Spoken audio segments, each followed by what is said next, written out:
Assalamualaikum warahmatullahi wabarakatuh. Perkenalkan, kami dari kelompok 8. Di sini kami akan melakukan penyuluhan tentang penyakit kurap atau Tinea corporis. Sebelumnya izin memperkenalkan diri, nama saya Bunga Lestari dengan NIM 2350301118. Saya Nurfika Rahayu dengan NIM 2350301097.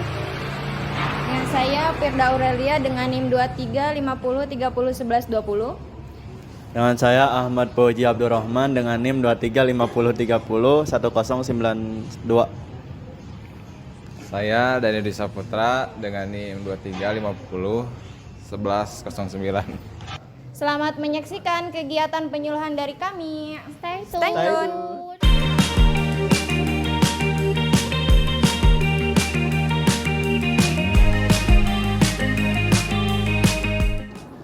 Permisi Kak, saya di sini akan mengadakan kegiatan penyuluhan tentang penyakit Tinea corporis atau yang biasa disebut kurap pada tubuh.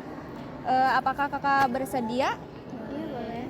Sebelumnya Kakak tahu nggak apa itu penyakit kurap tubuh? Baik. Di sini akan dijelaskan sedikit definisi penyakit kurap. Baik, saya akan membagikan posternya.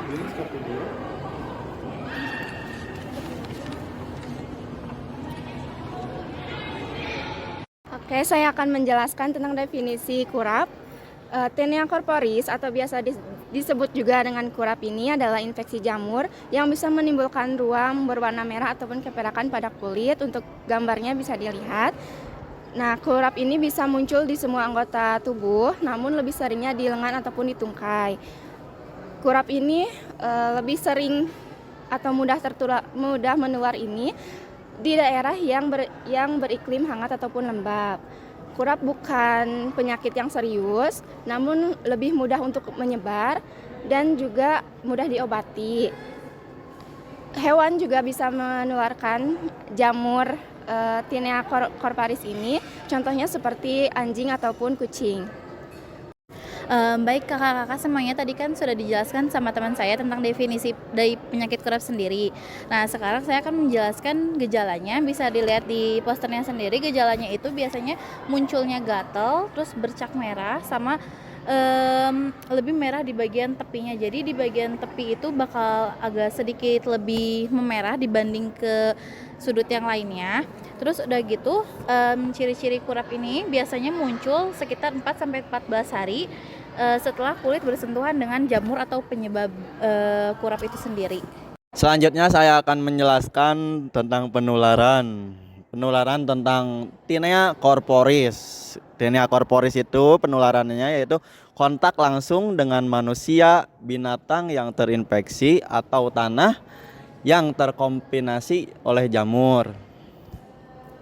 Dapat juga melalui handuk, baju dan lain-lain seperti hewan, kucing, anjing. Selanjutnya di sini saya akan menjelaskan bagaimana cara pencegahan penyakit kurap. Yang pertama yaitu dengan cara tidak menggunakan barang pribadi secara bersamaan. Yang kedua, selalu mandikan hewan peliharaan dan selalu membersihkan kandangnya. Yang ketiga yaitu selalu pastikan area kulit bersih dan tidak terlalu lembab.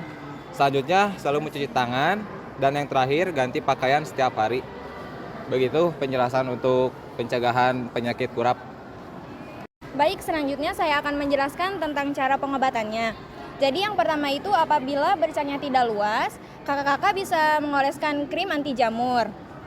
Contoh gambarnya tuh yang kayak gini ya Kak, ada di posternya. Yang kedua, apabila bercaknya meluas, dapat diberikan obat anti jamur. Contohnya juga ada di situ. Yang ketiga, pemberian obat pereda gatal. Yang keempat, jika lukanya udah mulai menyebar dan sesuai tanda gejalanya, kakak-kakak bisa pergi ke dokter umum atau spesialis kulit. Baik Kak, terima kasih. Baik kakak-kakak, setelah dari teman-teman penjelasan yang dapat kami sampaikan, apakah masih ada seputar pertanyaan yang ingin kakaknya tanyakan atau masih belum paham? Kak, aku ada pertanyaan dong. Apa? Boleh. Oke, kalau misalkan kita kena kurap, ada makanan yang harus kita hindari nggak sih? Untuk makanannya sendiri, ada yang harus kita hindari, kayak misalnya makan makanan yang manis, terus udah gitu karbohidrat juga sama olahan, kayak roti, pasta, terus makanan yang berfermentasi juga kayak seperti alkohol, cuka gitu Kak, untuk makanan sendiri. Apakah cukup? Cukup, makasih ya Kak. Sama-sama. Aku mau nanya juga dong Kak, apa kurap ini bisa terjadi karena kita kurang menjaga kebersihan? Betul Kak, kurap bisa terjadi karena kurangnya kebersihan. Karena jamur juga tumbuhnya di area yang lembab dan juga hangat. Seperti kebiasaan tidak mandi secara teratur ataupun tidak mengganti pakaian yang basah oleh keringat akan menyebabkan lembab yang akan memicu pertumbuhan jamur. Apakah cukup? Saya mau nanya dong Kak, apa pemicu gatal pada orang yang terkena kurap itu? Baik Kak, saya izin menjawab ya. Jadi yang pertama itu ada reaksi inflamasi, yang kedua kerusakan kulit, yang ketiga itu produk sisa metabolisme jamur, yang keempat gesekan dan keringat. Baik Kak, cukup? Cukup. Baik Kak, kegiatan penyuluhannya sudah selesai. Terima kasih atas perhatiannya. Mohon maaf telah mengganggu waktu kakak-kakaknya. Makasih ya kakak-kakak semuanya. Assalamualaikum. Ya, sama-sama. Cukup sekian video penyuluhan yang bisa kami sampaikan. Kurang lebihnya mohon maaf. Wassalamualaikum warahmatullahi wabarakatuh.